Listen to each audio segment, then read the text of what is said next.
حضرت عمر بن خطاب رضی اللہ تعالیٰ عنہ بیان کرتے ہیں، ہم ایک روز رسول اللہ صلی اللہ علیہ وسلم کی خدمت میں حاضر تھے کہ اس اثنا میں ایک آدمی ہمارے پاس آیا جس کے کپڑے بہت ہی سفید اور بال انتہائی سیاہ تھے۔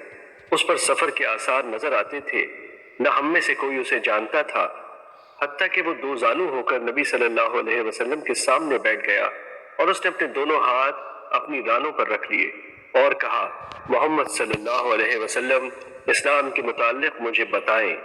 آپ صلی اللہ علیہ وسلم نے فرمایا، اسلام یہ ہے کہ تم گواہی دو کہ اللہ کے سوا کوئی معبود برحق نہیں، اور یہ کہ محمد اللہ کے رسول ہیں، نماز قائم کرو، زکوٰۃ ادا کرو، رمضان کے روزے رکھو، اور اگر استطاعت ہو تو بیت اللہ کا حج کرو۔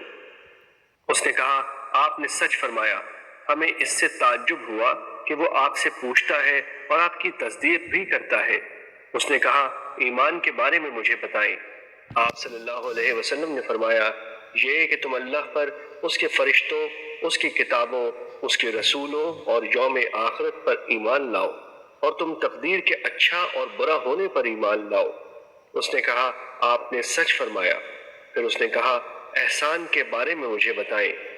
آپ صلی اللہ علیہ وسلم نے فرمایا، یہ کہ تم اللہ کی عبادت اس طرح کرو گویا تم اسے دیکھ رہے ہو، اور اگر تم اسے نہیں دیکھ سکے تو وہ یقیناً تمہیں دیکھ رہا ہے۔ اس نے کہا، قیامت کے بارے میں مجھے بتائیں۔ آپ صلی اللہ علیہ وسلم نے فرمایا، مسئول اس کے متعلق سائل سے زیادہ نہیں جانتا۔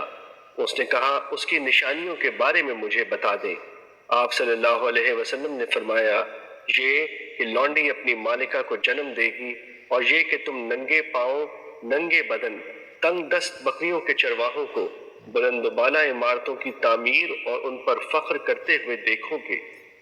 حضرت عمر رضی اللہ تعالیٰ عنہ نے فرمایا، پھر وہ شخص چلا گیا، میں کچھ دیر ٹھہرا، پھر آپ صلی اللہ علیہ وسلم نے مجھ سے پوچھا، عمر کیا تم جانتے ہو سائل کون تھا؟ میں نے عرض کیا، اللہ اور اس کے رسول بہتر جانتے ہیں۔ آپ صلی اللہ علیہ وسلم نے فرمایا، وہ جبرائیل تھے، وہ تمہیں تمہارا دین سکھانے کے لیے تمہارے پاس تشریف لائے تھے۔ مشکوٰۃ المصابیح، حدیث نمبر 2۔